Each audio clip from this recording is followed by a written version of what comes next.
The poem readily lends itself to Campbell's formulas, which is not surprising, given that it inspired them. Lowry mostly follows a Campbellian interpretation of the tale, that is, treating it as a story of personal growth. His film takes place in a nearly empty, wintry landscape in which Gawain Dev Patel encounters solitary figures or groups of three. The exception is Camelot itself, a crowded, bustling, eventful town where Gawain drinks and dallies with a young woman of unclear social status and inexplicably cropped hair, Alicia Vikander. But he can't become a true hero until he can get away from all those people. When the Round Table's Christmas feast is disrupted by the arrival of the uncanny Green Knight with his challenge of an exchange of blows, Gawain, in order to prove himself and to acquire a story worthy of a king, volunteers.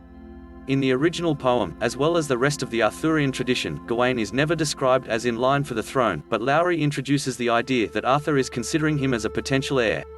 Gawain lops off the Green Knight's head, but the knight simply picks it up and rides off, mua-ha-ha-ing, reminding Gawain that in a year's time he must present himself at a place called the Green Chapel to receive a reciprocal blow.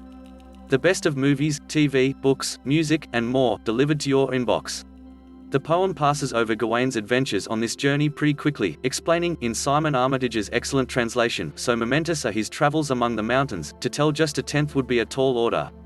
This is annoying, given how many words the Gawain poet is willing to lavish on such subjects as people's outfits. Who devotes over 100 lines to how Gawain was kitted out for his journey, while spending only a line or two on the hero's encounters with giants, wolves, and wodwos, unclothed, hair-covered wild men who live in the forest. Lowry, no fool, shows us the giants and expands on the poem by having his Gawain duped by a band of motley brigands who steal his faithful steed Gringolet. He also comes to the aid of the sad ghost of Saint Winifred, a Welsh martyr, by retrieving her skull from the bottom of a spring. These exploits impart appropriately chivalric lessons. Gawain learns that there is no point in trusting men without honor, and also that he is wrong to ask for a favor from Winifred in exchange for helping her. Finally, Gawain arrives at the castle of Bertilak de Hautdesert. His experiences there take up the entire third fifth, or part, of the poem.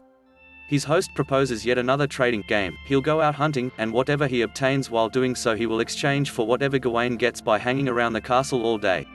In the poem, long and vivid passages of hunting alternate with scenes of Gawain fending off the advances of Bertilak's wife.